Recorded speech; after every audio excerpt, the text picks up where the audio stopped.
If you're an emergency medicine trainee, you're required by CCT to be competent in certain modalities of ultrasound.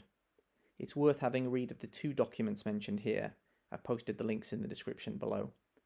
Everything from these slides comes from these documents. So the ultrasound curriculum, like other aspects of the curriculum, has moved towards a competency-based model.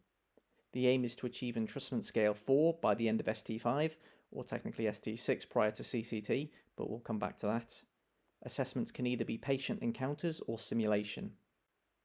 The curriculum divides the scans into diagnostic scans such as EFAST and procedural scans such as vascular access. There's a lot of words on this slide, so I'll let you have a read. Essentially, it's saying that focusing on quality and consistency is more important than specific numbers. They do provide an indicative number of scans and reflections for each modality, however, competence can be shown prior to reaching this number of scans. Here you can see the suggested milestones. This is perhaps the most important slide to have a think about.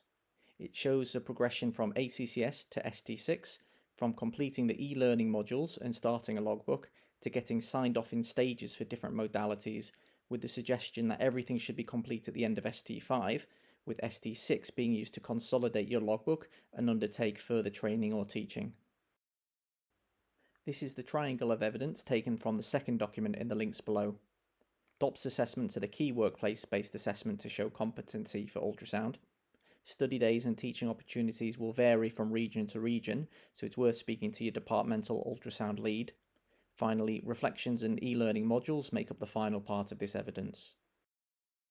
So, what would I recommend you do now if you've made it this far?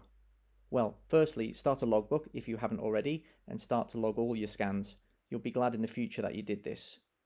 Buy a USB in order to save your images. Again, you'll be glad later on that you have these images to use for your logbook.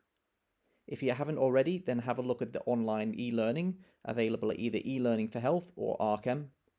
Have a look at ultrasound courses and teaching sessions that you're able to attend. Finally, start doing some reflections. These can be on anything related to ultrasound, not just your images themselves.